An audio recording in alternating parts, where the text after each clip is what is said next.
yo soy Susan Stokes. Este es el webinario sobre referéndums, iniciativas y consultas populares en Latinoamérica. Si gusten escuchar en español, por favor, hagan el clic sobre el botón interpretación y seleccionen el canal español, y en English speakers, you should click the interpretation button and select English audio. I was mentioning este panel ha sido organizado por el Chicago Center on Democracy en colaboración con Laura Escuder y Janina Velp, y con el apoyo del Fondo de la Democracia de las Naciones Unidas. Hoy nos agrada la participación de un grupo distinguido de panelistas y nos van a ofrecer sus reflexiones sobre los referéndums y consultas populares en América Latina. Yo me llamo Susan Stokes, soy profesora de Ciencias Políticas de la Universidad de Chicago y directora del Chicago Center on Democracy. Primero, algunos asuntos prácticos. Les animamos al público que hagan preguntas, escribiéndolas en el cuadrito de preguntas y respuestas en el Zoom. Pueden apuntar preguntas en cualquier momento. Los panelistas las contestarán luego de sus presentaciones. El canal en español del webinario se está grabando y lo pondremos a sus disposiciones en el sitio de web del Center of Democracy, que se llama democracy.uchicago.edu. Ahora me da mucho gusto presentar a los panelistas para hoy. Alicia Licidini es profesora de la Escuela de Política y Gobierno en la Universidad Nacional de San Martín en Buenos Aires. Ella enseña e investiga sobre la política en América Latina, los movimientos sociales, protestas y acción colectiva, democracia directa y participación democrática. Sisca Raventós es profesora jubilada de la Escuela de Sociología de la Universidad de Costa Rica. Su trabajo se centra en las elecciones, los movimientos sociales y la cultura política en Costa Rica. Juan Fernando Londoño es ex viceministro del Interior de Colombia y ex asesor del equipo del gobierno colombiano que negoció el proceso de paz. Actualmente es asesor del presidente ejecutivo de la Corporación Andina de Fomento, el Banco de Desarrollo de América Latina.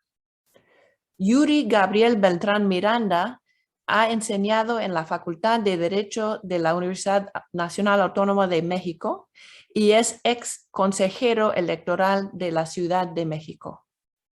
Janina Velp es investigadora del Centro de la Democracia Albert Hirschman de la Graduate Institute of International Development Studies en Ginebra, Suiza. Sus principales temas de investigación incluyen los mecanismos de democracia directa y participativa, medios digitales y política, así como movimientos sociales, partidos políticos y procesos de democratización. Janina va a ser la moderadora del panel y muchas gracias a ella. Muchas gracias, Susan. Y sí, la verdad es que un gran gusto esta colaboración con el Chicago Center, contigo, con Kevin y con Laura Escuder en la organización de este evento, y un lujo de invitadas e invitados tenemos para conversar sobre este tema. Antes de pasar a la primera pregunta, quisiera hacer un muy breve apunte sobre por qué es importante hablar de mecanismos de democracia directa. Yo diría que hay dos cuestiones fundamentales. La primera es que se habla mucho sobre esto, no hace falta que profundice, sobre la crisis de la democracia, está en el título de nuestro evento, sobre ese desencanto que hace que la gente salga a las calles a protestar. Y esas crisis van generando expresan el descontento, pero a la vez erosionan de alguna manera la gobernabilidad cuando no sirven para fortalecer el sistema político. En este sentido, se espera que los mecanismos de democracia directa puedan dar una respuesta. Entonces ahí está la primera razón, la expectativa de que estos mecanismos contribuyan a dar una respuesta. La segunda es que están sobre la mesa la agenda de prácticas y reformas latinoamericanas. Y pensando rápidamente en ejemplos, se podría decir que en enero se frustró, en enero de este año, la revocatoria contra Maduro en Venezuela, que en marzo, el 27, el referéndum por la derogación de la LUC, que no tuvo éxito en derogar la LUC, pero ya Alicia nos contará si lo tuvo en canalizar demandas ciudadanas, estuvo en la agenda de Uruguay. El 10 de abril hubo un muy extraño proceso revocatorio iniciado por el propio presidente en México, y están en la agenda, al menos de debate y discusión, en países como Costa Rica, como Perú, como Ecuador. Entonces, por eso son importantes. Ahora tenemos una cuestión sobre la mesa, más allá de estas urgencias, que tiene que ver con la legislación y las prácticas. Antes de la tercera ola democratizadora, el único país de la región que permitía la activación de mecanismos de democracia directa desde abajo era Uruguay. Sin embargo, en esta definición más amplia de desde abajo, accesibles para todo el mundo, no se habían activado nunca. Esto Alicia lo ha estudiado mucho, ha mostrado incluso cómo en la evolución de estos mecanismos los partidos sí lo habían activado por recolección de firmas, es un caso muy especial, lo sigue siendo en la región. Sin embargo, sí habían estado presentes los referendos en manos de los presidentes, incluso en contextos dictatoriales, algo que a esta altura ya no sorprende a nadie, ¿no? Su compatibilidad también con regímenes no democráticos. Lo cierto es que a partir de los 90, buena parte de los países de América Latina los han introducido en sus regulaciones, tanto los activables de forma obligatoria, como ocurrió, por ejemplo, en Bolivia en 2016, para ratificar la reforma constitucional que iba a habilitar la reelección de Evo Morales, no se aprobó, se postuló igual. Los referendos activables desde abajo, como decía, en varios países de la región, aunque se usan muy poco, salvo en el caso uruguayo, y sí los presidentes siguen teniendo un rol protagónico en esta activación. Entonces, la primera pregunta con la que abrimos este conversatorio refiere a por qué no se usan. Nos preguntamos por qué, si es por desconocimiento, si es por trabas institucionales, si es por que no funcionan bien las reglas del juego, si es porque la ciudadanía prefiere tomar las calles, como decíamos, en lugar de embarcarse en este tipo de empresas, o si hay varianzas entre los países de la región. Por supuesto, hay muchas respuestas posibles, esperamos tener una conversación dinámica, o sea que les pedimos por favor que traten de seleccionar los elementos que les parezcan más importantes para aportar a la conversación y poder desarrollarla de esta manera. Te propongo quizá, Alicia, como tienes un perfil, has hecho mucha política comparada, además de conocer mucho el caso uruguayo, comenzar contigo. Te cedo la palabra. Bueno, antes que nada, muchísimas gracias por invitarme a este evento que me parece central. Y me parece central la pregunta, ¿no? Que bueno, junto con Janina nos venimos haciendo hace ya mucho tiempo, pero como bien dijeron Susan y tú, ahora toma mucho más importancia, ¿no? ¿Por qué? Porque, bueno, efectivamente la democracia directa tiene cada vez más relevancia, ¿no? Por lo menos a nivel discursivo, por lo menos a nivel de las constituciones y por lo menos a nivel de lo que dicen los presidentes, ¿no? O las convocatorias presidenciales. Y yo agregaría, quizás para complejizar un poquito más, o para molestar un poquito más, que esa pregunta que ustedes plantearon, agregaría que también, no solo por qué salen a la calle las personas en lugar de convocar a una democracia directa, sino también qué rol tiene la democracia directa una vez que las personas están en la calle, ¿no? Una vez que se produce el estallido, ¿no? Entonces, y como tiro las posibles respuestas como para, simplemente como una primera intervención. Diría, primero hay una serie de, hay como un hartazgo, como bien expresaron las dos, hay como... en varias democracias hay como un nivel de eso, ¿no? De hartazgo, de satisfacción, que sobrepasa, ¿no? La posibilidad de respuesta de la propia democracia directa. quizás la excepción, en cierta medida, es Chile estalla y la democracia directa da una respuesta. Digo esto pensando en esta salida vía constitución. Por eso quise traer a colación la democracia directa como una posible respuesta. No se pudo, no antes, porque no estaba ni siquiera contemplada como posibilidad de vía como posible salida, pero sí da una respuesta, ¿no? Y esa me parece como una vía interesante para pensar. Entonces, primero eso. Hay situaciones donde ni la democracia representativa da respuesta, ni la democracia directa da respuesta, y ahí efectivamente tenemos que buscar, bueno, que el problema está como hay un exceso de problemas, que efectivamente los problemas están en la incapacidad de representar, ¿no? Que exceden, digamos, a estos mecanismos. En segundo lugar, otro elemento que vos mencionaste, que es la gente prefiere, o yo diría, más bien, la protesta funciona, entre comillas. Es decir, y el caso que me viene a la cabeza, bueno, es tu país, Argentina. En Argentina funciona la protesta, funciona la demanda, funciona la calle y funciona la movilización en muchos sentidos. No solo la movilización, si se quiere, popular, también la movilización. Ayer, seguramente muchas y muchos sabrán, hubo una movilización del campo, digamos, ¿no? El tractorazo. Funciona para impedir ciertas medidas, en muchos sentidos funciona. Entonces, aunque también vale aclarar que en Argentina los mecanismos de democracia directa son muy limitados, limitadísimos, diría yo. Pero de cualquier manera, y esto claro es contrafáctico, pero probablemente, aunque existieran estos mecanismos, la movilización social es tan efectiva que probablemente es más eficiente, valga la redundancia, ir por el lado de la protesta. En tercer lugar, yo diría, hay un montón de países, que ahí podemos entrar después en detalle, en que hay mecanismos de democracia directa. Este caso me parece más claro, si se quiere, es Ecuador, o Bolivia, pero sobre todo Ecuador, diría yo, donde hay mecanismos de democracia directa, se pueden llevar adelante, sin embargo, hay trabas, ¿no? O sea, y esto, bueno, quedó muy claro en el libro que compiló y organizó Janine Abuel, el del diablo está en los detalles, donde se llega a la instancia, sin embargo, hay un momento donde se ponen frenos, ¿no? O sea, no se llega a la última instancia de la consulta, salvo alguna excepción, ¿no? Entonces, ahí me parece que efectivamente hay trabas importantes.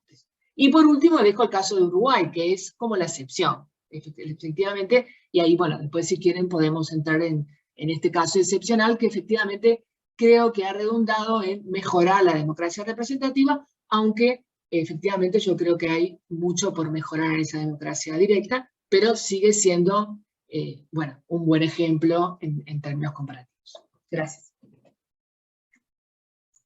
Gracias, Alicia. Muy relevante todo lo que decís y creo que el foco ahí en Chile como caso también, ¿no? Cómo puede, como decías, dar respuesta a la protesta y cómo se da en un marco donde hay cierta responsabilidad de los actores políticos, más allá de la evaluación puntual que haga cada uno, para poder llegar al acuerdo que da lugar al plebiscito, finalmente.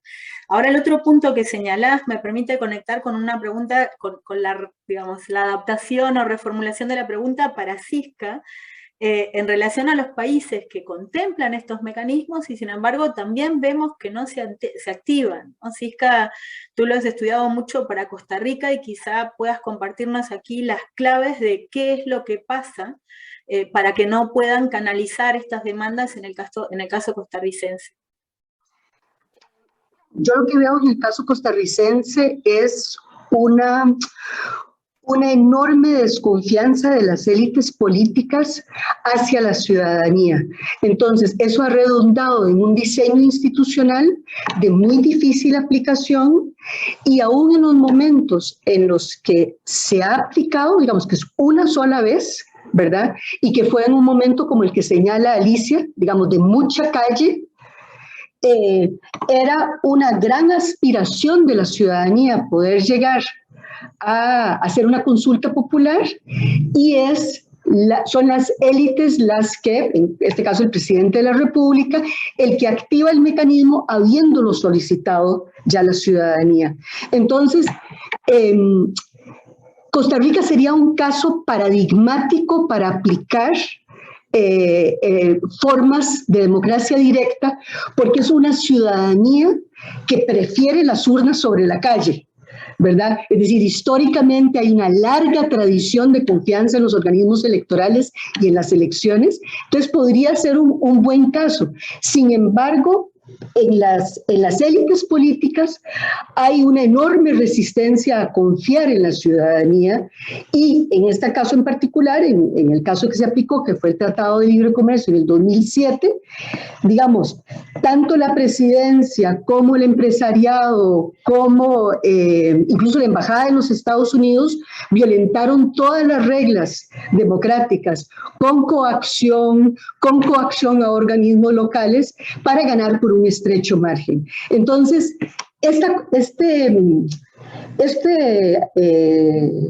haber de la ciudadanía de una clara preferencia por los mecanismos electorales no es correspondida. Y hoy corremos el riesgo más bien de usos plebiscitarios, es decir, de que sea utilizado para pasar por encima, digamos, de los mecanismos representativos en el Congreso. No creo que llegue a suceder, creo que va a ser mucho más sencillo para el presidente electo llegar a acuerdos con el Congreso que llamar a referendos, además de que probablemente la Asamblea lo bloquearía, ¿verdad? Y tendría que llamar por una pseudoiniciativa ciudadana, recogiendo firmas, pero sí, es decir, creo que corremos el riesgo del otro uso, del uso desdemocratizante de las democracias directas. Tal vez me gustaría como cerrar con esto, es decir, no siempre son mecanismos de democratización, depende en manos de quién se usen y para qué. Central también, y vamos a seguir hablando en la segunda ronda sobre las élites políticas. Bueno, ya creo que las dos lo han sacado, queda muy claro sobre la mesa que no podemos disociar lo que hace la ciudadanía con lo que hacen los partidos y los responsables políticos. Ahora podemos pasar también al caso de Colombia, donde quizá el marco es diferente en relación al de Costa Rica, por ejemplo, donde, como enfatiza Cisca, salvo ahora con estas amenazas de Chávez que habrá que ver si se concretan, las élites han sido muy reacias a estos mecanismos. En 2007 se activa como una respuesta a algo que se iba a activar por la ciudadanía, justamente con intención de desplazarla más bien, como Cisca muy bien estudia en su libro sobre el tema y en otros trabajos que ha hecho. En el caso de Colombia, en cambio, sí que puede decirse que es uno de los países de la región que con escaso éxito, quizás, Juan Fernando nos lo dirá si lo evalúa de esta manera, se han activado en varias ocasiones. Entonces, o sea, primero, confirmas que también es un caso en que no funcionan, como lo estamos viendo, creo, en general, los analistas desde fuera, y si así fuera, ¿por qué no funcionan en Colombia? Bueno, primero que todo, muy buenos días a todos. Un placer estar acá en esta reunión con tan distinguidos panelistas y muy feliz de poder retomar las discusiones sobre este tema. Yo quisiera señalar que, digamos, en esto podemos ver el vaso medio lleno, medio vacío. Claro, si los mecanismos los examinamos en el corto plazo y decimos logró su objetivo, pues digamos no lo han logrado, porque básicamente los tres grandes procesos de democracia directa, que son el referendo que impulsó el presidente Uribe, no alcanzó el umbral, el proceso de paz, la votación para refrendar el acuerdo de paz fue rechazado por una margen mínimo, pero rechazado 0.5% de votantes sobre los que votaron por el sí. Y el tercer mecanismo de lucha contra la corrupción, un referendo contra la corrupción, tampoco tuvo el umbral requerido, en este caso es una consulta. Entonces, digamos, visto desde ese punto de vista, sí, hemos fracasado. Pero yo, que tengo un temperamento optimista, creo que estos son procesos donde la sociedad aprende a apropiarse de instrumentos que no son tan sencillos de utilizar y que un poco reman contra la corriente. Yo coincido con Cisque, con Alicia. Aquí hay un problema de fondo, y es que estos instrumentos no le gustan a los partidos políticos. Y en gran parte creo que es porque la venta que se ha hecho de los instrumentos es una venta inadecuada. Yo siempre en mis artículos cito un artículo que publicó un constituyente del 91, donde decía que gracias a la democracia directa que se había consagrado en la Constitución del 91, ya no se necesitaban partidos políticos en Colombia. Claro, si a los políticos le dicen que la democracia directa va a acabar con ellos, pues yo prefiero que no funcione mucho, ¿no es cierto? Es la tendencia natural. Y de hecho, la reacción de los políticos fue que en 1994 aprobaron una ley, la ley 134, que básicamente hacía imposible que funcionaran esos mecanismos. Y solamente hasta el 2015, cuando tuve la ocasión de impulsar la ley 1757 como viceministro, logramos bajar significativamente los umbrales para que por lo menos operaran un poco, porque era absolutamente intrincado, difícil recoger firmas, presentarse, etcétera. Entonces, digamos que este es un proceso donde estamos aprendiendo a usar los mecanismos. Colombia, digamos, no le ha ido bien y los incentivos serían a no usarlos, porque el que lo usa se mete en un desgaste muy grande y no sale adelante. Pero yo creería que en la medida en que la sociedad vaya apropiándose del instrumento y un poco definamos para qué sirve y para qué no sirve, podemos lograrlo mejor. Ahí lo planteó Alicia muy bien, digamos, estos son instrumentos para resolver conflictos o para tramitar reformas, porque quizás para resolver conflictos la calle es más adecuada. Pero si lo que queremos es tramitar reformas, por ejemplo, que el sistema político no quiere tramitar, pues quizás esa sea una buena fórmula para que los ciudadanos logren sobreponerse a las barreras que el sistema político tradicional pone sobre ellos. Yo daría, digamos, esta primera aproximación para que continuemos el diálogo. Me parece que hay gran acuerdo en esta idea de que los políticos tienen resistencia a aprobar este tipo de mecanismos, y creo que ya podemos ir apuntando para la agenda de sugerencias cómo hacer para que una vez que se incorporen este tipo de leyes tengan posibilidad de ser realmente aplicadas. Nos queda, y después volveremos, Alicia, también ver por qué sí funciona en algunos casos, ¿no? Como el caso uruguayo. Pero ahora, antes de esto, porque Juan Fernando ha hecho énfasis en esta idea de aprender a usarlos, y personalmente creo que en el caso de la consulta anticorrupción en Colombia hay mucho de eso, ¿no? Hay mucho de pendiente, pero también hay mucho de aprender a usarlos y canalizar unas demandas. Pero me pregunto si eso es así también en el caso mexicano, donde ha sido uno de los argumentos para las consultas de 2021 y de 2022, el promover este tipo de experiencias, que a mi juicio son cuanto menos un tanto extrañas por la escasa claridad en la incidencia que puedan tener, y que sin embargo se han sido avaladas incluso por la Corte Constitucional, por ejemplo, con este tipo de argumentos. Si nos puedes comentar también, Yuri, tu lectura de esto y tu respuesta a la pregunta de por qué no se usan, concretamente en el caso mexicano, desde abajo por la ciudadanía. Gracias, Janina. Celebrar el espacio que ofrece el Chicago Center on Democracy, la doctora Stokes, para discutir un tema que ya está ocurriendo en América Latina, y a pesar de que está ocurriendo, todavía entendemos muy poco de él. Y por supuesto agradecer la invitación de las doctoras del estudiante. Yo empezaría diciendo, en el caso mexicano se han utilizado muy poco estos mecanismos. En efecto, como dice Janina, se han utilizado en todos los casos relevantes desde arriba.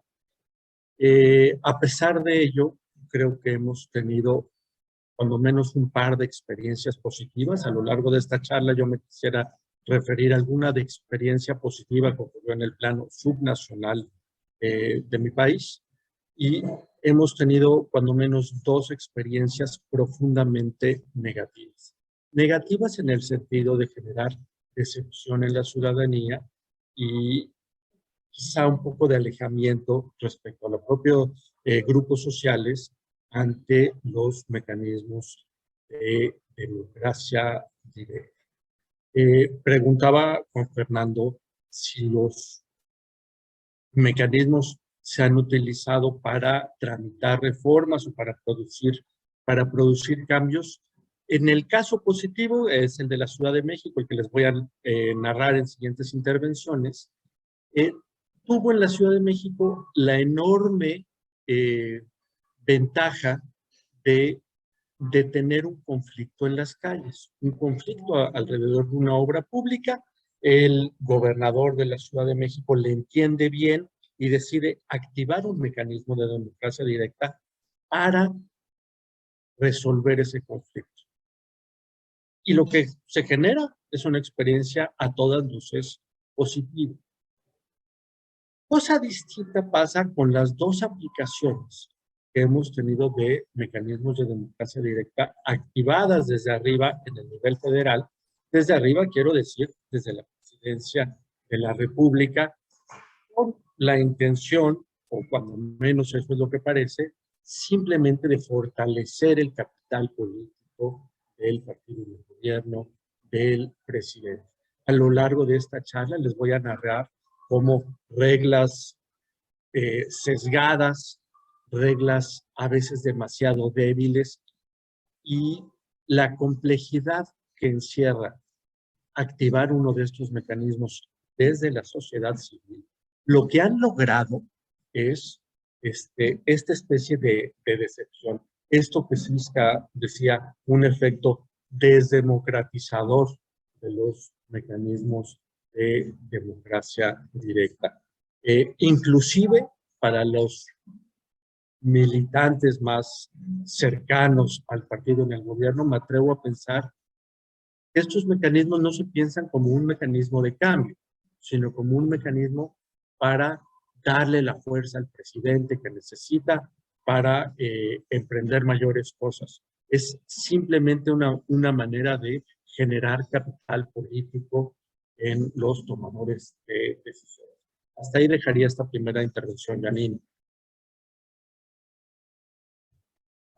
Gracias también, Yuri. Creo que de vuelta hay bastante acuerdo, diría en general, sobre qué es lo que pasa para que no funcionen. Quizá también para ampliar de cara a quienes nos estén escuchando, cuando hablamos de reglas sesgadas o de reglas que no funcionan, digamos, hay un amplio paquete que incluye desde ciertas debilidades que no necesariamente implican sesgo, pero perturban, que pueden tener que ver con altos números de firmas, con procedimientos complejos o incluso contradictorios, con intervenciones indebidas de las cortes, ¿no? Hay un conjunto de factores que todos ustedes han explorado en sus trabajos y análisis de cada uno de los casos y que se pone sobre la mesa. Pero para nuestro segundo bloque de preguntas, la mirada está sobre todo lo que queremos proponerles para comentar en esta relación entre la democracia representativa y la democracia directa, ¿no?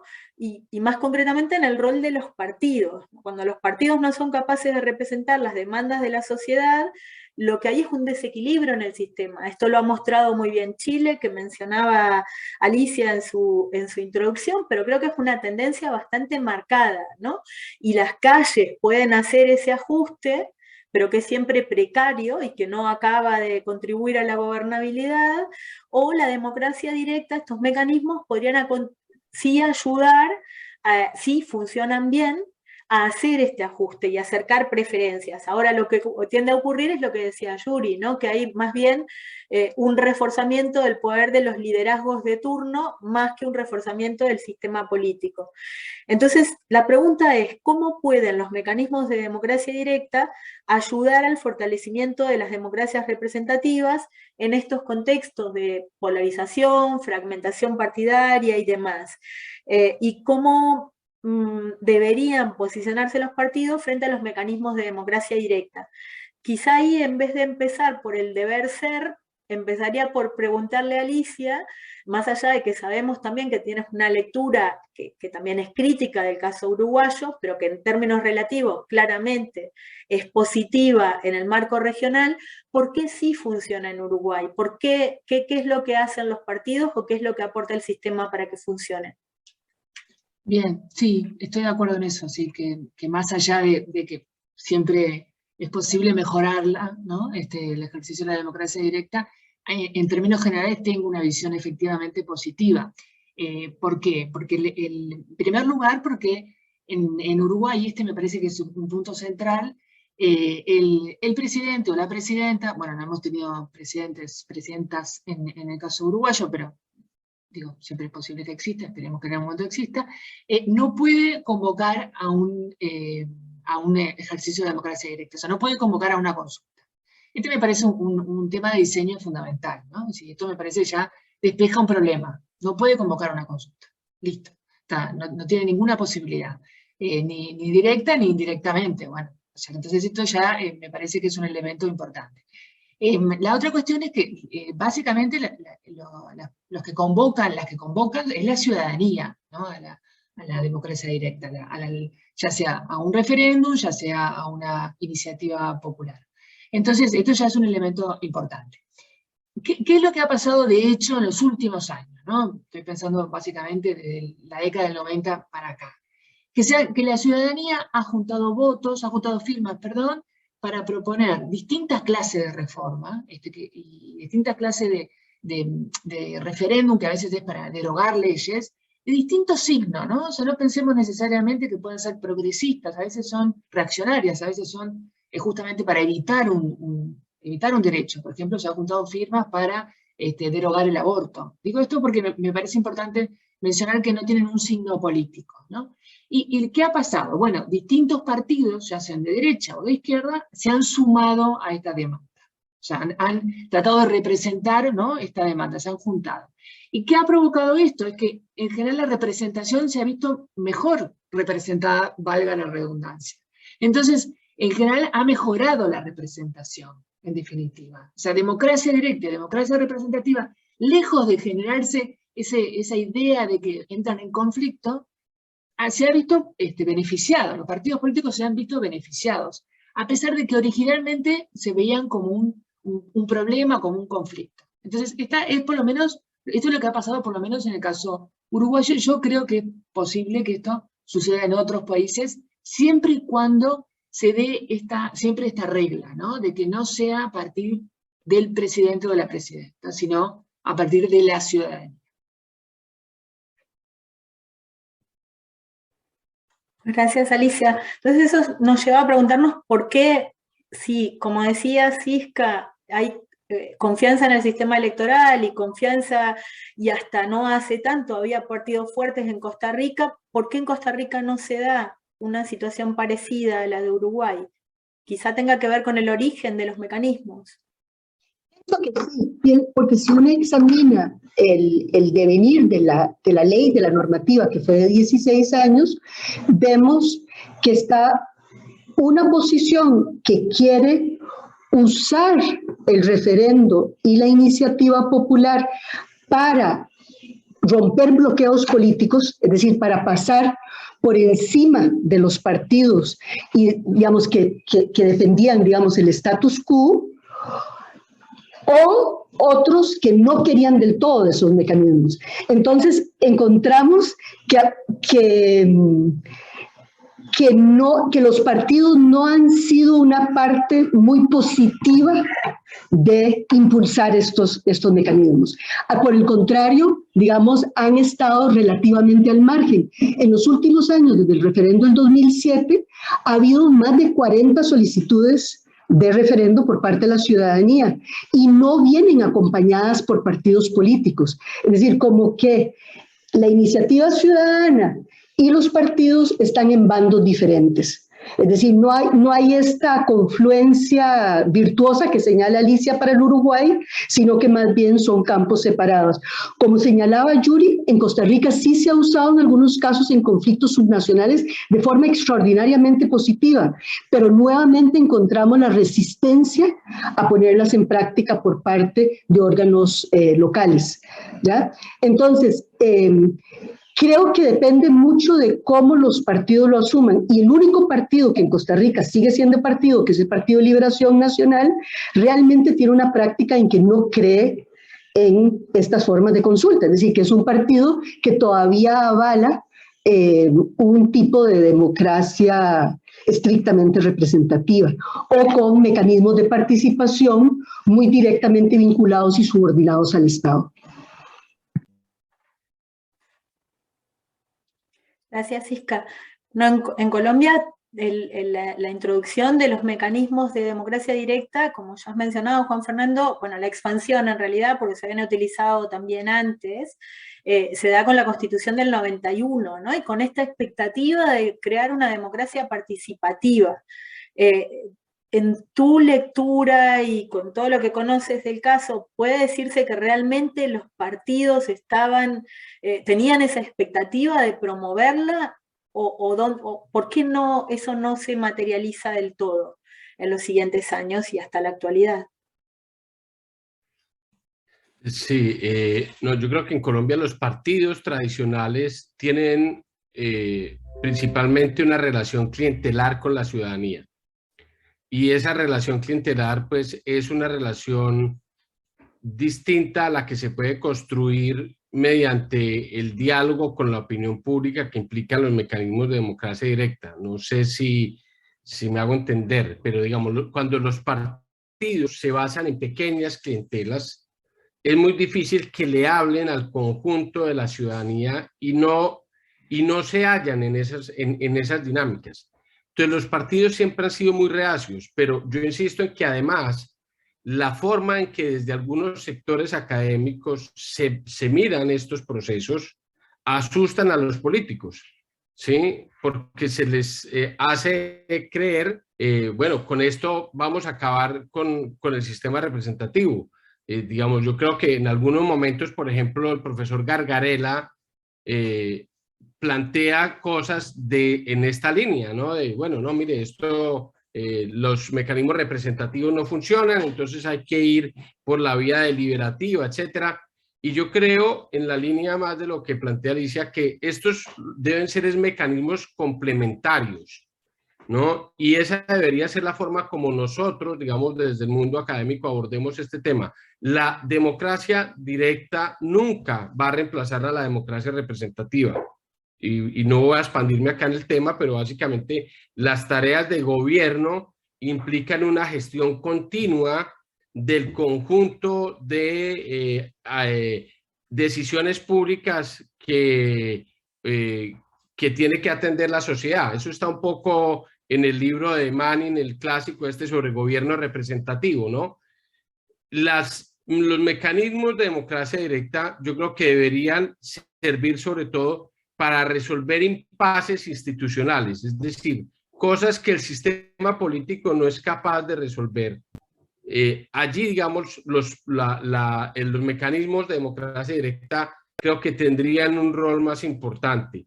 Y allí lo que creo es que en la medida en que aparezcan unos partidos nuevos con una forma de relacionarse distinta con la sociedad, van a entender que este puede ser un mecanismo de producción de capital político que reemplace a los mecanismos clientelares, ¿no? Entonces, digamos, aquí daría para otro tema, pero digamos, hay una tensión, a mi modo de ver, en la debacle, digamos, de los partidos que hay en la región, que a mi modo de ver está asociada a unos mecanismos de reproducción del capital político que se agotaron porque estaban pensados para unas sociedades que ya no existen. Las sociedades latinoamericanas, bien que mal, ahora son más educadas, tienen más capacidad adquisitiva, tienen más mecanismos de interacción y los partidos en gran parte siguen funcionando con unas lógicas que no encajan. Y ese desencaje fundamental que tú has mencionado, Janina, es lo que me parece que está generando toda la tensión en nuestra región. Y lo que creo es que nuevos actores políticos podrían entender que los mecanismos de democracia directa no son una amenaza a su capital político, sino una forma de construir capital político. Y yo creo que por ahí puede haber una alternativa a un diálogo distinto entre las fuerzas políticas y los mecanismos de democracia directa hacia el futuro.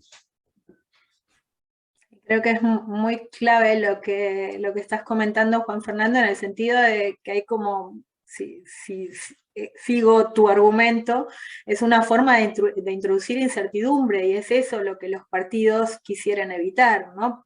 Perder el control sobre la toma de decisiones. La expectativa es tener más control y no menos.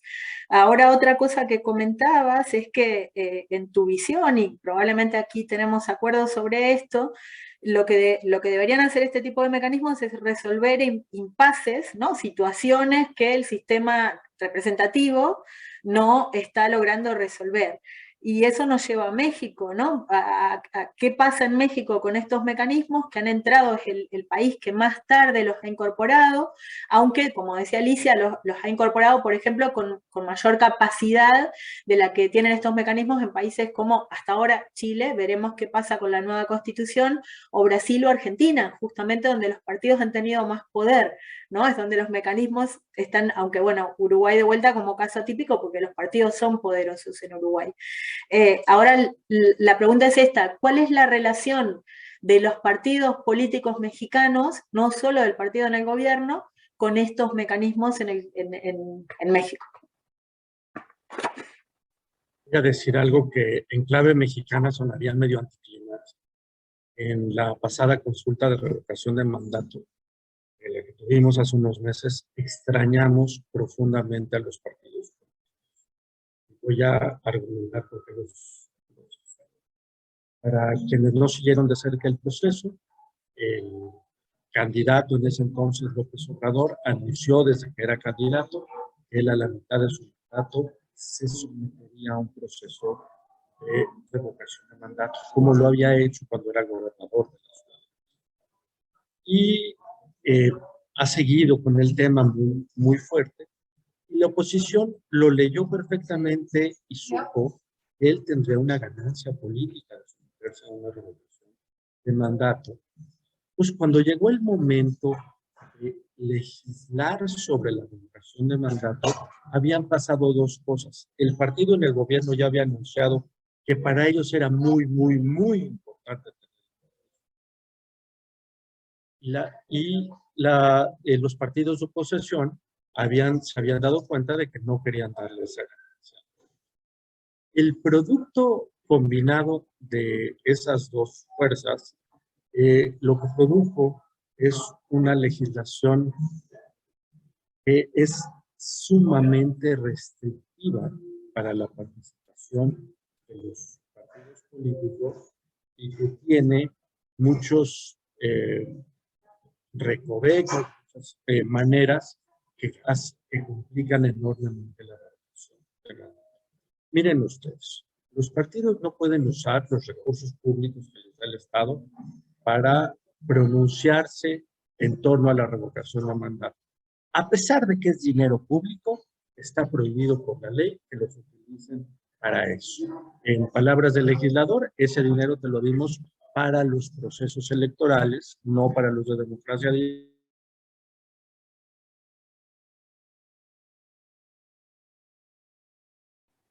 No te voy a dar dinero. Adicional, los partidos no pueden difundir el proceso de revocación de mandato. Y tampoco hay una regulación que diga cómo participan los partidos políticos, sí y en el no. Entonces, pues tampoco hay... El rol del votante también queda bastante mermado en cuanto a que no tiene a su alcance la escucha de los argumentos por los cuales no se quiere revocar o sí se quiere revocar al presidente. Debo de decir que en el caso mexicano, quienes impulsaron la revocación de mandato fue el partido político del presidente, fue el presidente. Y eso hizo que las reglas que parecen ser unas reglas para una revocación de mandato tradicional en el sentido de que los opositores al presidente lo quieren provocar. Son unas reglas que resultaron poco funcionales para el proceso. ¿Cuáles fueron los efectos de todo esto? Pues desde el lado del votante, quedarse sin argumentos sólidos para el sí. Desde el lado del funcionamiento del mecanismo, miren ustedes, uno de los detalles de esta regulación es que el umbral para darle validez a la revocación es bastante alto, superior al 40%. ¿Qué debería de hacer un partido que se sabe ganador en esa contienda, pero sabe que no va a alcanzar el umbral? Es hacer todas las trampas que sean necesarias. Mira, Janine, a ti que te gusta sistematizar sobre los lugares donde se esconde el diablo a la hora de legislar, pues se esconde ahí también. Si uno pone un umbral demasiado alto para la validez, lo que ocurre es que se generan incentivos para hacer trampas, porque cuando lo juzgue la Corte no va a haber un umbral de validez, por lo tanto lo que debe de hacer la Corte es sobreseer. Da lo mismo si se hicieron trampas o no, porque este mecanismo nunca cumplió su. Desde los partidos de oposición, esta legislación generó incentivos no solo para no participar formalmente, sino inclusive para boicotear. Lo que ellos decidieron hacer es simplemente no llamar al voto, no llamar a la militancia, y eso generó una participación solamente de los votos duros del partido del presidente.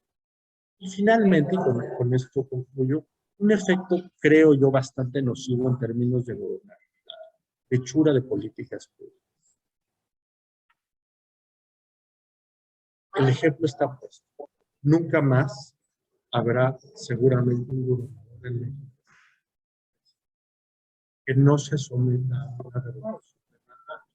Porque si no lo hace, van a tener una presión política enorme. Eso hace que el ciclo de hechura de la política pública necesariamente se va a reducir a solo 3 años en lugar de 6. Tengo que tener una concreta y palpable antes de que yo solito me tenga que someter a revocación de mandato. Y si no me someto yo, pido del presidente, seguramente me va a someter. Todos los políticos seguramente se van a tener que someter a este mecanismo. Extrañamos a los partidos políticos, Janine. Gracias, Churi.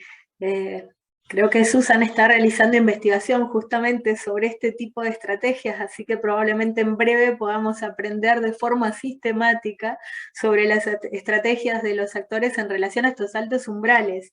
Pero sí, evidentemente, todas estas cuestiones que comenta Yuri también entran al paquete de qué hablamos cuando hablamos de diseños institucionales defectuosos o no del todo bien pensados, o que incorporan incentivos perversos, diría yo, o negativos, cuanto menos.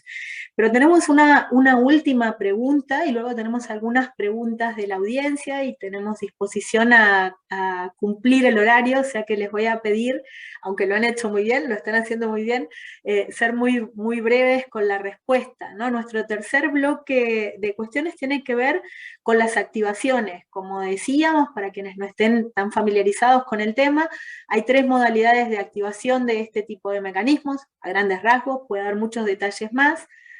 Por ley, por ejemplo, para ratificar un cambio constitucional, como ocurre en el caso de Uruguay y otros países, o sea, esto se considera automático. Cuando se produce una reforma hay que activar este tipo de mecanismos. Por las autoridades, que siguen unos procedimientos normalmente menos complejos, o por la ciudadanía, que incluye un marco muchísimo más complejo, en alguna medida por razones atendibles, y en buena medida por las razones más bien espurias que se han puesto sobre la mesa, ¿no? Registro de comisiones, firmas iniciales, formatos. Hay países como Bolivia que para la activación de revocatoria hasta establece el color de la tinta y puede ser causal de rechazo de la plantilla de recolección de firmas que esté con un color que no sea el que establece la ley. Estas son algunas de las cuestiones que se ponen sobre la mesa, pero luego está la del capital social, ¿no? Creo que se habló de capital político también aquí. La pregunta en concreto es, para empezar y para Yuri en particular, sobre la tecnología, pero para todos, en relación a qué es lo que pasa, ¿no? Si volvemos a decir que se usan poco, ¿qué pasa con estos recursos de la sociedad civil?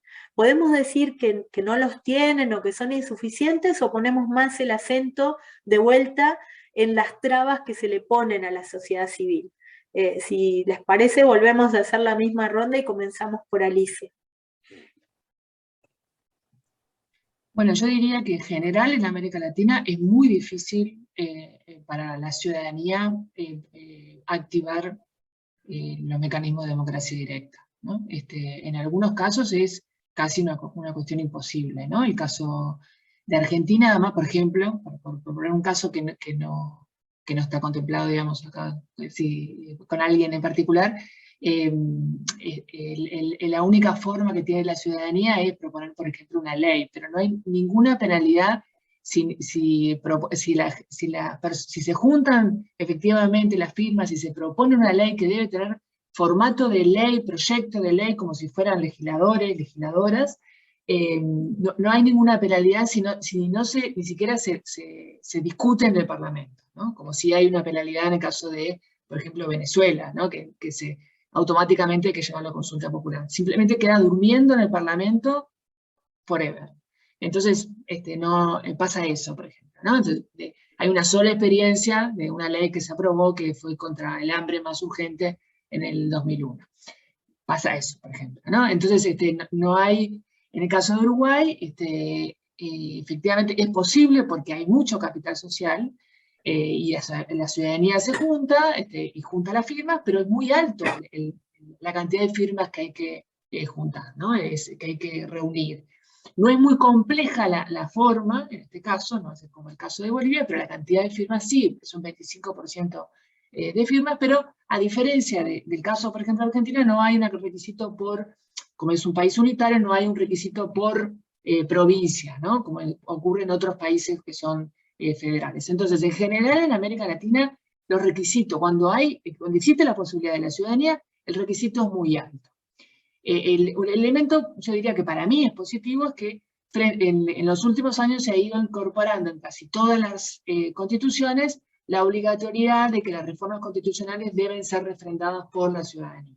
Que yo entiendo que eso es positivo, ¿no? Que las reformas constitucionales deban ser efectivamente refrendadas por la ciudadanía. Eso, antes de la década del 90, prácticamente Uruguay era casi el único país. Hoy por hoy, buena parte de los países de América Latina han ido incorporando esto, ¿no?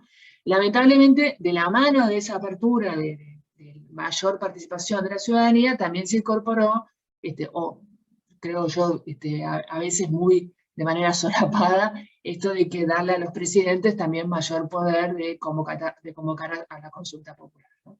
Bueno, entonces, creo que como contrapartida de darle más poder a la ciudadanía, como fue claramente la Constitución del 91 de Colombia, que fue la primera, ¿no? Que fue el parteaguas, lo que tiene que ver con las constituciones, como contrapartida se le permitió al presidente también convocar a consultas populares, ¿no? Que creo que en países con un historial de presidencialismo, incluso de hiperpresidencialismo, ahí salimos perdiendo en términos de lo que tiene que ver con la historia de las democracias en América Latina, ¿no? Y es muy difícil dar marcha atrás en eso, ¿no? Esperemos que en el caso de Chile, me parece que en ese sentido vamos bien, que no tenga esa posibilidad el presidente o la presidenta de Chile de convocar a consulta popular. Gracias. Gracias, Alicia. Cisca. Bueno, Costa Rica tiene lo que señala Alicia de umbral, firmas altas, dificultades por los plazos, muchos pequeños lugares desde donde se puede desestimar. Entonces, desde las más de 40 solicitudes que ha habido en los últimos 15 años, más de la mitad fueron rechazadas a portas por alguno de los tecnicismos que estaban ahí. En segundo lugar, la ciudadanía no cuenta con ningún apoyo para recoger las firmas, o sea que lo tiene que hacer todo por su cuenta, y eso solo va a suceder si hay un sector de ONGs organizados, probablemente de origen internacional, que ayude a recolectar. De lo contrario, se vuelve casi imposible. Y en tercer lugar, siempre queda la iniciativa presidencial, que puede acumular las solicitudes de firmas por parte de la ciudadanía, o la iniciativa legislativa. O sea que la ciudadanía puede estar recogiendo firmas y puede sumársele una iniciativa, ya sea desde la presidencia o desde el Congreso, y entonces el tribunal puede virar y decir, no, vamos a asumir la presidencial porque es más expedita, o que fue lo que sucedió en el TLC. Entonces, hay muchos disuasivos para que valga la pena para la ciudadanía hacerlo. Y entonces, de eso nos pone como en un problema. Yo quisiera retomar algo que dijo Juan Fernando con respecto de si se deben usar para resolver conflictos o tramitar reformas. Es decir, me gusta mucho lo que señala Alicia, de que cierto tipo de reformas de gran envergadura, como las reformas constitucionales, haya un mandato de ratificación por parte de la ciudadanía, y que entonces eso evite el uso plebiscitario por una parte, pero que sí involucre a la ciudadanía en reformas mayores, ¿de acuerdo? Pero yo no quisiera que quedara fuera lo de resolver conflictos, porque yo creo que el caso de Chile que estamos viendo ahora es precisamente el apelar, digamos, a democracia directa, lo que permitió abrir un canal democratizador desde un conflicto que parecía no tenerlo, ¿verdad? Es decir, parecía ser simplemente una confrontación social con un enorme estallido, y pareciera tratar de canalizar, digamos, la conflictividad hacia una posibilidad democratizadora con la reforma constitucional después. Entonces, en ese sentido, creo que ese es otro como gran tema, digamos, de para qué los vamos a convocar, ¿verdad? Y quién convoca, o si son usos de ley los que hacen que se convoque. Y yo estoy de acuerdo, me parece que una de las grandes sabidurías que tiene el caso uruguayo, y tal vez por eso sea exitoso, es que no tiene iniciativa presidencial. Es decir, tanto el presidente de la República como los congresos tienen otras iniciativas de ley para la cual no necesitan estar convocando a consultas populares. Entonces, me parece que esas podrían ser algunas cosas que salen de esta conversación. Gracias, Isca. Muy, muy valioso también tu aporte. Juan Fernando. Bueno, yo tengo aquí en este punto, digamos, creo que una discrepancia. Yo sí creo que es importante que todos los poderes tengan la posibilidad de convocar a los ciudadanos, porque los bloqueos institucionales entre poderes terminan siendo, digamos, una forma de que nada cambie. E insisto, yo creo que hay un problema en América Latina realmente. La gente está votando presidentes con la idea de hacer un cambio, pero los congresos no tienen una composición que permita que los presidentes hagan cambio. Digamos, cada vez tenemos más presidentes que no tienen mayorías en los congresos, entre otras cosas porque hay una fragmentación de los partidos. Entonces yo no creo que per se sea malo que para superar ese bloqueo institucional, los presidentes puedan acudir a los ciudadanos y preguntarle. Voy a poner el ejemplo de Perú.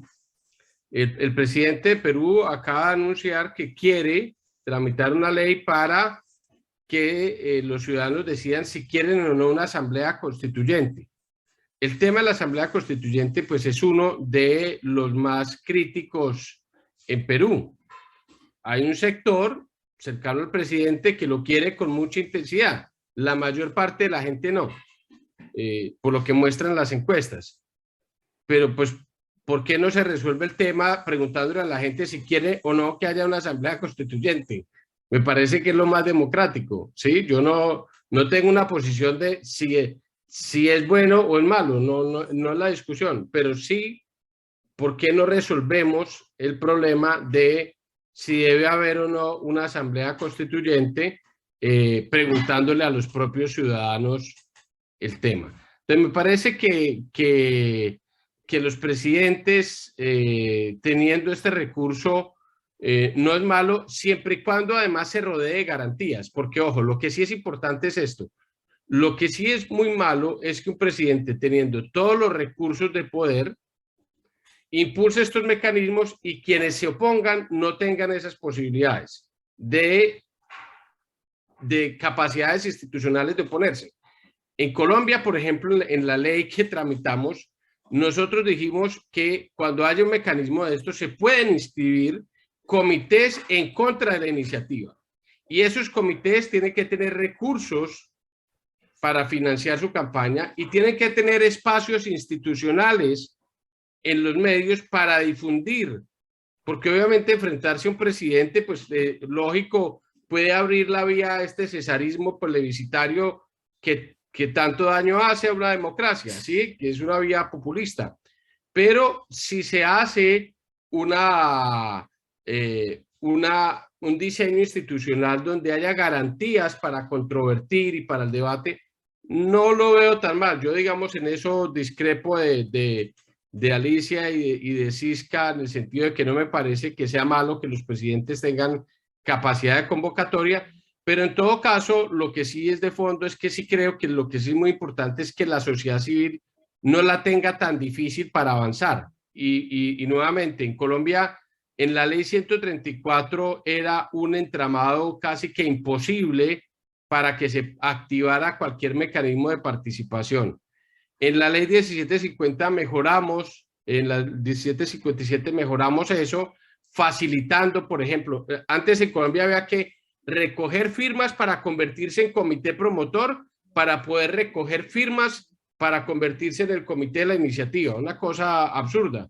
Entonces eliminamos, por ejemplo, la primera parte, ya usted se convierte en comité promotor y la organización electoral lo autoriza a recoger firmas en forma autorizada, ¿sí? Entonces, facilitar esto me parece que es importante. Yo tengo la teoría, insisto, lo que mencioné en mi primera intervención. Creo que este es un proceso de apropiación, de aprendizaje, un proceso de pedagogía política y un proceso de cambio institucional, donde los actores políticos deben también aprender a construir una relación distinta con los ciudadanos. Y ese conjunto de cosas es lo que hace que a mí me parece que este es un tema con mucho futuro en la región, que cada vez va a ser más común, cada vez vamos a hablar más del tema y es probable que se vuelva un instrumento democratizador fuerte. No necesariamente todos los usos de los mecanismos de democracia directa se enmarcan en instrumentos democratizadores, pueden ser antidemocráticos, ¿sí? Pero pues justamente por eso es que los diseños institucionales tienen que ser cuidadosos para evitar esa vía cesarista plebiscitaria. Sumamente interesante y creo que hay tentación de desviarnos un poco, no lo vamos a hacer, pero un apunte sobre esto que dice Juan Fernando, porque es probable, yo veo a Alicia y a Cisca resistiendo y comparto, pero también comparto con Juan Fernando y se puede llegar a un punto intermedio donde, a ver, los diseños institucionales generan incentivos para todos los actores. El hecho de que un actor pueda activar un actor con poder, como en este caso el presidente, pueda activar un mecanismo cuando quiere, digamos que quita incentivos a negociar y a acordar. Ahora, que institucionalmente se sepa que en determinadas situaciones de bloqueo se va a activar un mecanismo porque así lo determina la ley, podría generar unos incentivos que obligan a las oposiciones que resisten los cambios a negociar sabiendo que se pueden activar. O sea que creo que es un momento de empezar a pensar también en diseños institucionales que cambian estas reglas del juego perversas que estamos enfrentando, ¿no? Y en este sentido creo que ahí lo que apunta Juan Fernando de la necesidad de reforzar la legitimación popular, yo creo que ahí acuerdo, y me parece que seguramente Sisca y Alicia también, creo que hay un campo a explorar. Pero digo, bueno, queda ahí sobre la mesa y lo seguimos. Le paso la palabra a Yuri también para preguntarle, para el caso mexicano, ¿qué es lo que pasa con la sociedad civil y sus capacidades, competencias, demandas para poder activar estos mecanismos? Y en concreto, sabiendo que has trabajado mucho sobre este tema, tanto como académico como consejero, si la tecnología podría facilitar y cuál es tu visión, que por cierto también es algo controvertido, ¿no? En relación a recolectar firmas por vía de celulares, por ejemplo, o hacer campañas por estas vías. Básicamente hay dos requisitos de validez para activar un trabajo. Conseguir cierto nivel de firmas y que la pregunta pase por un tamiz constitucional.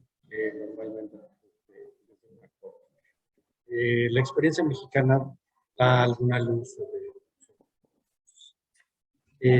desde que empezamos con esta historia sobre las preguntas populares, los partidos políticos primero. Te perdemos, Yuri, por momentos. Quizás se apago mi video para... los partidos políticos han estado generando la necesidad de obtener firmas de apoyo. Estas firmas de apoyo fueron revisadas por la autoridad electoral. No sé, cualquier cantidad, 20, 25%, eran inválidas. Primera enseñanza, ninguna autoridad electoral que yo conozca tendría la capacidad de revisar con un peritaje medianamente profesional los grafos de las firmas. Lo que se revisa es que los datos sean los consignados en el padrón electoral y que esa persona con notoria posibilidad de que así sea, haya otorgado efectivamente su... En este último proceso de revocación de mandato, ante ese problema, el INE fue a las casas a preguntarle a la gente, oiga, a una muestra de casas, eran 1,000 casas sobre unos 12 millones de casas. ¿Usted efectivamente dio su consentimiento para este proceso? Más del 20% de los ciudadanos dijo que no. Eso, además de que había firmas de personas muertas, de personas que ya no estaban en el padrón electoral o de personas que emigraron. Evidentemente, hay un problema, es anacrónico. Lo que tenemos entonces es la posibilidad de usar tecnologías. La que mejor ha funcionado en el caso mexicano es utilizar teléfonos celulares con fotografías vivas de las personas. Esto es fotografías de las personas haciendo movimientos para comprobar que ellos están de acuerdo en dar su consentimiento. Inclusive en eso hemos detectado casos donde mueven la fotografía de una persona para tratar de aparentar una foto viva o demás, pero cuando menos en esos casos queda un registro preciso de quién hizo la trampa y qué estaba buscando hacer. Me inclino fuerte por el uso de tecnologías. Existe siempre el problema de si las tecnologías se pueden usar en todo el país, si existe cobertura de internet, si los teléfonos celulares, pues quizás hacer excepciones en aquellas zonas en las que eso sea imposible, pero de manera generalizada nos tenemos que emigrar al uso de tecnologías que creo que funcionan bien y ya han sido suficientes. Quiero referirme ahora al tema de las preguntas, segundo de los requisitos para activar mecanismos. En la consulta del año pasado, la propuesta del presidente era más o menos preguntar, oiga, ¿usted está de acuerdo en enjuiciar a los expresidentes por la corrupción que cometieron en el pasado? Pues a todas luces es una pregunta constitucional porque estamos sometiendo a las mayorías a violar el derecho de estos ciudadanos, los expresidentes.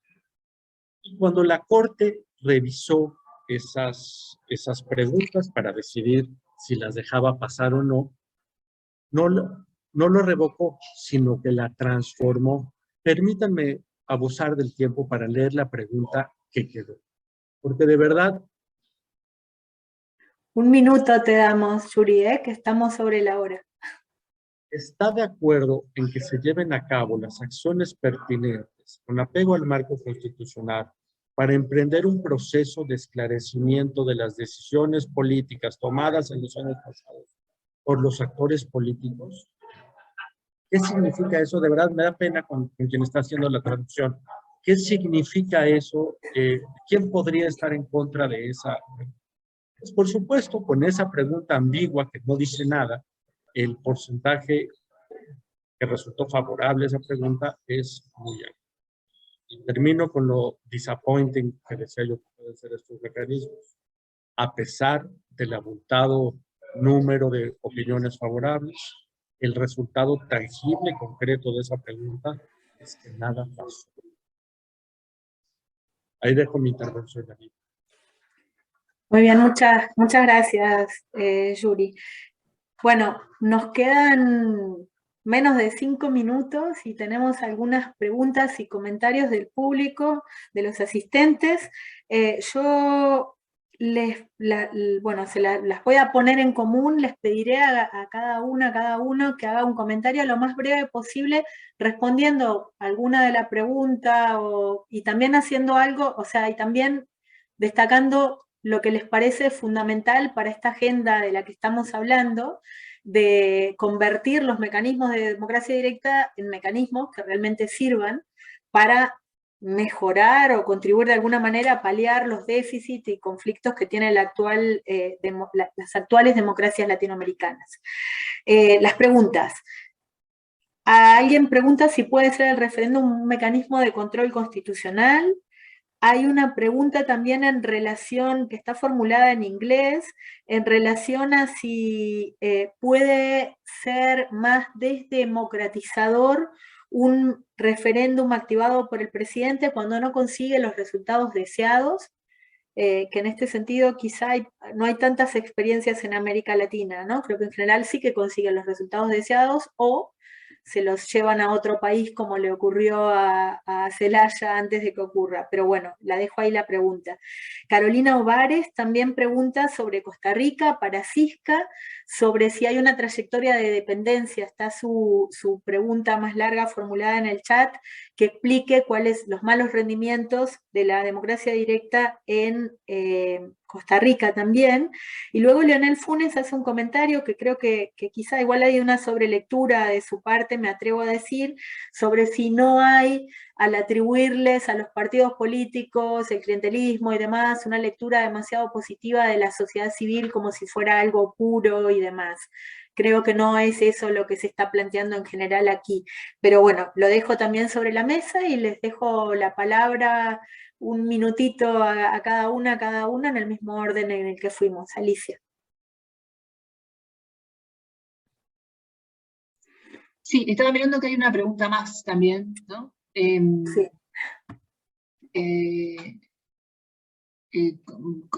La última, ¿no? Cómo la institucionalidad debe actuar cuando los mecanismos de participación salen resultados que no sirven para dar paz social, etcétera, como el no a Chile, o eventual rechazo a la opción bueno, como si no, ¿qué pasaría en caso de que no me parece, la retomé porque me parece interesante, ¿no? En esos casos, bueno, en el caso de Colombia, Janina también ha escrito sobre ese rechazo, y sobre el caso de Chile, voy a seguir el comentario que hizo Julieta Suárez Cao sobre esa posibilidad, y que me gustó mucho el comentario que hizo y su optimismo al respecto. Cualquier no de la ciudadanía, hay que leerlo, ¿no? Nos está diciendo algo, y me parece muy importante eso, tan importante como el sí, ¿no? En el caso del no, yo diría que es todavía mucho más importante, porque hay muchas cosas que se hicieron mal para que la ciudadanía diga que no, muchas cosas, porque es muy fácil que la ciudadanía diga que sí a un presidente, y por eso es mi rechazo a que los presidentes en América Latina, con todo el poder que tienen, con todos los medios en general de comunicación que tienen además, que manejan, etcétera, y con todo el dinero que manejan, etcétera, tengan además esta posibilidad. Por eso yo insisto en que no tengan además este otro poder, pero cuando lo tienen, con más razón, cuando le dicen que la ciudadanía dice que no, hay que prestar mucha atención a ese no. En el caso de Colombia, bueno, esto, insisto, ya ha sido estudiado y ya se ha escrito mucho sobre esto.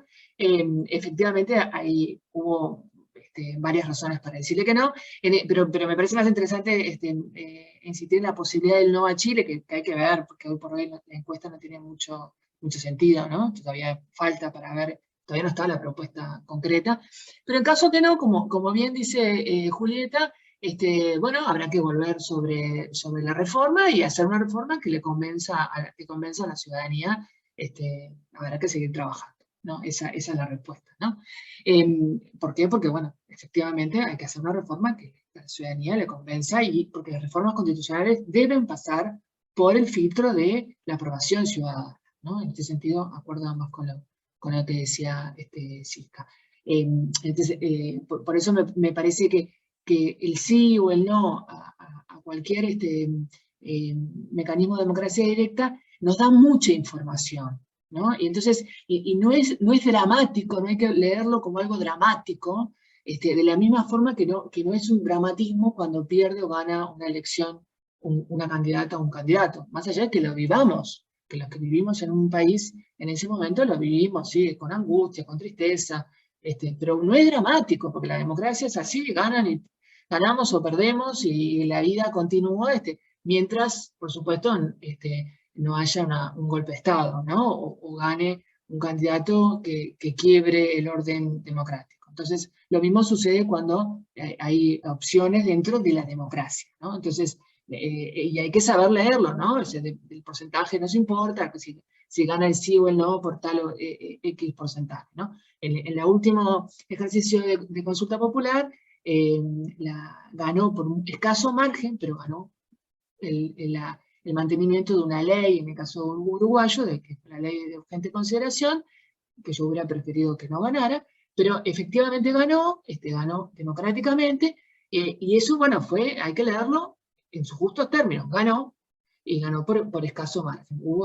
Hay varias lecturas allí, ¿no? Entonces, pero no es un dramatismo, es eso, ¿no? Y lo mismo que sucede en lo importante es eso, ¿no? Que los líderes políticos, que los gobernantes sepan leer eso, ¿no? O sea, que tomen en cuenta ese resultado. Lo que pasó en Colombia fue muy grave. ¿Por qué? Porque a pesar del no, se siguió adelante, hubo un acuerdo de paz que no se volvió a plebiscitar. O sea, hubo un plebiscito que no era necesario hacer, que se hizo, cuyo resultado fue negativo, y luego se hizo un nuevo acuerdo sin que volverse a plebiscitar. Entonces, en ese caso sí, eso sí es grave, ¿no? Entonces, bueno, básicamente yo diría, es eso, ¿no? Una vez que se convoca a la ciudadanía, hay que escuchar lo que dice la ciudadanía, aunque no nos guste. Gracias. ¿Silka? Aprovecho para contestar la pregunta de Carolina. Es decir, explico, las leyes de iniciativa y de referendo se desarrollan en un ciclo de movilización social que va del 2000 al 2007 más o menos. Sin embargo, estas leyes están en el Congreso desde antes. Entonces, efectivamente, parte del desastre del diseño institucional tiene que ver con este pulso entre fuerzas políticas y demandas ciudadanas, y la resistencia, digamos, de los partidos de permitir el desarrollo de los mecanismos de consulta.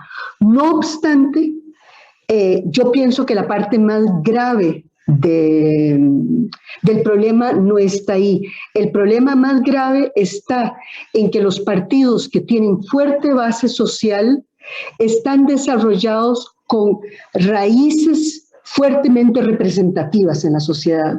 Es decir, son partidos cuyas raigambres sociales están en un diseño representativo que no admite desacoplar hacia formas participativas. O sea,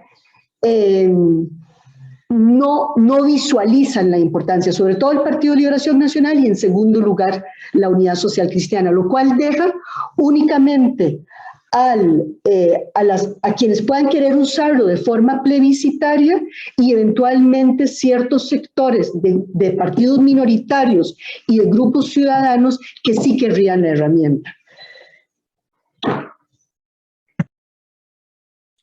Juan Fernando. Bueno, muchas gracias. Muy buenas las preguntas, voy a intentar referirme a ellas rápidamente. Primero, las Cortes. Yo creo que definitivamente parte de los diseños institucionales tienen que incluir a las Cortes para garantizar al menos dos cosas. Uno, una garantía de equilibrio entre las fuerzas que se enfrentan a la hora de tomar una decisión. Y dos, para evitar algo que está relacionado con la pregunta del backsliding democrático, y es que este se vuelva un instrumento plebiscitario o contra las minorías, ¿no? Entonces, efectivamente, digamos, hay ejemplos en el mundo donde este tipo de mecanismos se han usado de forma antidemocrática y en lugar de ayudar a promover la profundización democrática, más bien lo que tenemos es un backsliding, pero creo que es posible, digamos, hacer diseños institucionales que eviten eso. Luego, dos cosas más controversiales. Lo que plantea Leonel sobre el tema de los partidos y el clientelismo. Él tiene razón, digamos. Ni todos los partidos y los integrantes de los partidos tienen una relación clientelista, ni todos los que están afuera son exentos de tener relaciones clientelistas. Eso es válido. Pero, digamos, la dicotomía no es esa. Yo creo que, digamos, es un tema que vale la pena explorar y es si realmente los instrumentos de relacionamiento de los partidos políticos con la sociedad actual están logrando que haya una adecuada representación y canalización de las demandas. Y ahí es donde yo creo que hay un problema.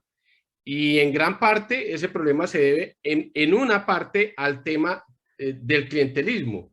No vamos a entrar aquí en un análisis de los partidos y eso, pero digamos, creo que hay un problema allí y creo que una cosa buena de los mecanismos de democracia directa es que le permitirían a los partidos reconstruir una relación con los ciudadanos con base en un diálogo distinto, con base en un diálogo más programático, llamémoslo así, que estaría por hacerse. Pero digamos, Leonel tiene razón, no hay que establecer esto como una cosa dicotómica, pero creo que sí el clientelismo es parte del problema en contra, digamos, de los mecanismos de democracia directa. Y termino con el tema que acaba de la paz social, lo del no en Colombia y lo de Alicia. A ver, digamos, yo creo que uno de los problemas que tienen los mecanismos es que uno tiene que ser claro en qué es lo que quiere resolver, ¿sí? Porque obviamente si uno dice, bueno, no, mire, vamos a hacer una consulta para que todos tengamos derecho al medio ambiente sano. Ah, sí, maravilloso, sí. Bueno, eso se puede votar y no resuelve nada. Pero si uno dice, bueno, vamos a hacer una consulta para defender el medio ambiente y prohibir la explotación fósil en nuestro país, etcétera, para que no haya más gases, efecto invernadero. Ah, bueno, entonces ya eso es otra cosa, ¿no? Uno tiene que poner intereses sobre la balanza. ¿Qué pasó en Colombia? Que los intereses que estaban sobre la balanza no tuvieron forma de expresarse adecuadamente y de resolverse adecuadamente. Y yo coincido con Alicia, si la gente dice no, hay que escucharla. ¿Qué pasó en Colombia? Para que entendamos un poco. La opinión pública quería un acuerdo de paz que básicamente castigara a las FARC. Y ese era un acuerdo de paz inviable, porque ese es un acuerdo que solo se logra si tú derrotas a la otra parte en el campo de batalla. Y la mejor prueba de que eso no era viable con las FARC es que llevan 4 años con el ELN, una guerrilla de una quinta parte del tamaño de las FARC, y no la han podido derrotar. Entonces no era viable la derrota militar, y como no era viable, no había la posibilidad de imponerle a una de las partes unas condiciones exclusivas para ella. Entonces eso llevó a que el acuerdo de paz dijera, bueno, vamos a llevar a la justicia transicional a las FARC, pero no solamente a las FARC, sino a todos los demás que participaron en el conflicto. Y eso nunca se discutió en serio, ¿sí? Entonces, cuando la gente votó por el no, realmente estábamos en una discusión que no estaba resolviendo el problema. Lo que había que resolver era si usted quiere paz o no, todo el mundo quiere paz, pero si usted está dispuesto a pagar el costo que implica la paz, que es tener cierto grado de impunidad a cambio de resolver el conflicto. Y ahí yo creo que esa es una lección importante, porque justamente antes de lo de Colombia, la comunidad internacional pensaba que era muy bueno que los procesos de paz se sometieran a consultas populares y formas de ratificación ciudadana. Y luego de lo de Colombia, pues la conclusión es que no es tan bueno, que eso polariza la ciudad, la sociedad, incrementa las heridas e impide, digamos, que se reconstruyan los tejidos sociales que quedan rotos después del conflicto. Entonces, yo creería que, los mecanismos tienen que ser diseñados de tal forma que sí resuelvan el problema que uno quiere resolver, no simplemente salir a votar por cosas generales que realmente no están tocando el fondo de la cuestión. Sí, gracias Juan Fernando. Sobre esto ya hemos discutido en otras ocasiones y creo que daría para un seminario aparte todo el procedimiento del plebiscito por la paz, si fue adecuado o no fue adecuado, más la discusión que también comenta sobre si este tipo de referendos activados por el presidente son un mecanismo apropiado para ratificar un proceso como este. Pero en cualquier caso volvemos también al punto inicial de que las consultas se tienen que activar cuando se dan unas condiciones que justamente permitan aceptar los resultados también, ¿no? Pero como digo, esta creo que es una discusión fascinante que queda abierta para otra conversación. Ahora, Yuri, te paso la palabra y te pido, por favor, mucha brevedad. 2 temas a punto hacia el futuro. Primero, el uso de recursos. La fórmula clásica en lo electoral es que los gobiernos deben de mantener neutralidad. Eso no funciona en el referéndum. Pues tenemos que pensar cómo legislar que sí puedan participar, pero lo puedan hacer en igualdad de condiciones que sus adversarios, que sus contrincantes. Pero necesitamos escuchar la voz del gobierno y de los antagonistas al gobierno. Segundo tema, el tema de la revisión de firmas. En serio que parece que tenemos 2 discusiones separadas. En ciencia política estamos platicando de cuál sería el umbral adecuado de firmas. Miren ustedes, el que sea, pero que sean firmas auténticas. Sobre eso hay que ver, primero, ¿qué vamos a hacer con las muestras de firmas? ¿Le vamos a dar validez de que esa muestra es representativa de todas las demás? ¿O como han hecho las otras autoridades, que es solamente la muestra? Y segundo, si se va a sancionar a quien mete firmas apócrifas o falsas. Creo que esos 2 temas dan para una discusión. Gracias. Pues muy bien, con esto cerramos muy puntualmente. Yo les agradezco muchísimo, nos quedan muchísimos temas sobre la mesa. Hago un apunte rápido de algunos. Creo que hay un acuerdo muy claro alrededor de diseños institucionales defectuosos. Hay niveles diferentes alrededor de eso, creo que van muy en la línea del registro que hicimos con Fernando Tuesta en el libro en que varios de ustedes colaboraron, ¿no? No es lo mismo si hablamos de firmas de personas muertas que si hablamos de umbrales que no son del todo correctos, ¿no? Tenemos problemas de ilegalidad y problemas de bloqueos que deben resolverse. También hay un énfasis muy claro alrededor del rol de los partidos políticos y su resistencia a abrir el juego y la necesidad de abrirlo pero con reglas claras. Y creo también muy importante, nos quedó ahí la experiencia de Chile, sobre la que vamos a hablar más en el próximo. Este es el primero de una serie de 3 webinarios, de 3 conversaciones, con el que abría Alicia, ¿no? La posibilidad de los mecanismos de democracia directa de destrabar conflictos extremos. Creo que es una vía, pero que a su vez debe llamar la atención sobre la importancia de anticiparse y no esperar a los conflictos extremos. Creo que la agenda de reformas de América Latina debería ir en esa línea, ¿no? La de evitar el estallido, que es un tema sobre el que también hemos estado discutiendo mucho recientemente, y que pueda hacerse antes, porque ese tipo de situaciones críticas tienen graves consecuencias en términos de afectación de derechos humanos, de un gran desencanto, digamos, también de erosionar más la gobernabilidad, desviar recursos y demás. Son importantes porque quieren decir mucho, pero debe haber responsabilidad política para evitar que ocurran democráticamente, ¿no? No tapando y bloqueando ese tipo de demandas. O sea que con eso y mucho más nos queda, va a quedar grabado, se va a colgar este evento y vamos a seguir trabajando sobre esto. Agradecerles muchísimo a Alicia Licidini, Cisca Ravento, Juan Fernando Londoño, Yuri Beltrán, por este evento que hemos organizado que ha organizado la Universidad de Chicago, y Susan Stokes y su equipo. Muchísimas gracias.